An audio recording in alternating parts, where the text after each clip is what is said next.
So you're an artist. Artists do transgressive things. You did the most transgressive thing. You came out as a public Trump supporter, and then you went to a Trump rally. What happened next?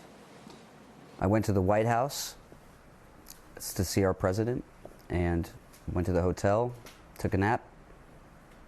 End of story. When did you find out that your career had been destroyed? Well, about 2 days later. By that point, my label had written me already, to inform me that they were getting a lot of heat and a lot of backlash yes. for supporting me, and they reassured me that they were not going to drop me.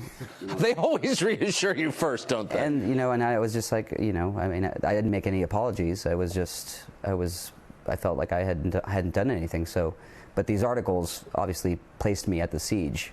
Yes. Which I was not at. So, and of course I don't advocate for violence. Of course not. At all, in any walk of life. And just to be clear, you committed no violence while in Washington. Of course not. I mean I was there for a peaceful rally, and that's all it was to me.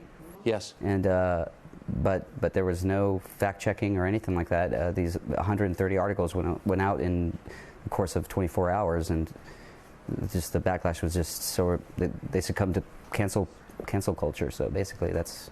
So what did your label say after reassuring you they weren't going to drop you? What happened then?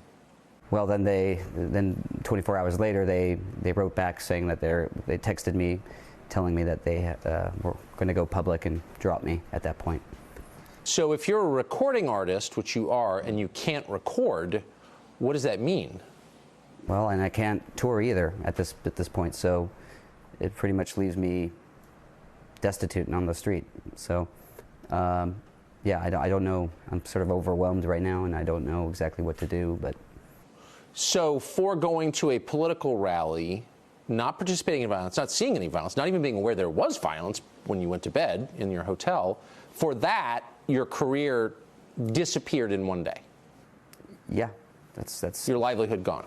Yeah, that's and no apologies, no support. My family's been getting death threats.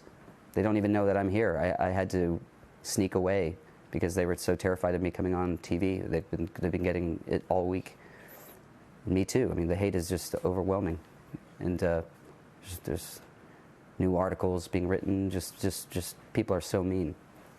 You've lived in this country all your life. Do you recognize it? Not at all. Not at all. I mean, I'm terrified. I mean, this is what I voted against. Right. I mean, I didn't vote so much for Trump as against cancel culture and this environment that's been blazing for about 4 years, but is about to ramp up and get even worse. So I'm just so struck by the fact that you are not a political person. You did not sign up for this.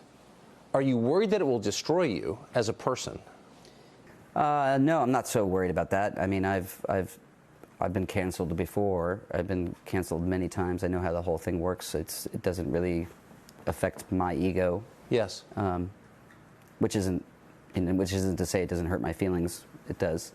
Yeah. But I know that it's not real. So I just I've got family. I've got a small group around me that sort of keeps me centered, and I also believe in myself. I know I didn't do anything wrong, so there's no reason why I should feel remorseful about this. Amen. So you know how unreasonable and scary and punitive a moment this is. You're taking a huge risk coming on this show. Why are you doing it? I don't have any other recourse. Like, what am I going to do? Like, am I going to be able to get my statement out in magazines? I mean, who's right now the narrative is being pushed, and there's not very many people that are going to let a counter narrative enter into the fold. I mean, there's no nuance. There's no kind of I don't know what I don't know, man. I don't know what I'm going to do. You had no choice, basically, if you want to tell your story. I have no choice. I had no choice. There's nothing else for me to do. I can't even afford my lawyer right now. So. Last question. What do you think the purpose of all of this is? Well, I think it's desperation and fear that's driving this whole thing. I think there's been a very, very big effort to unseat the president, or at least not let him have 4 more years, which I think is fair. I mean, he lost, and I think he lost fairly. I'm not disputing anything. Biden is perfectly fine with me as president. But I think that there was just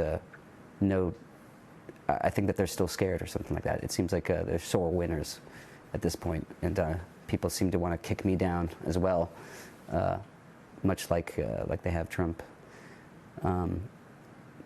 Kick us down when we're down. I don't think I believe that they're. I don't even know what. I don't know what the future is with regards to Trump, but I think it's. I don't know. I don't want to comment on that. They're sore winners. They're sore winners. Yeah. Good luck. When reasonable people like you are destroyed, all of us should take notice. So I appreciate you telling your story. Thank you. Thanks, Tucker.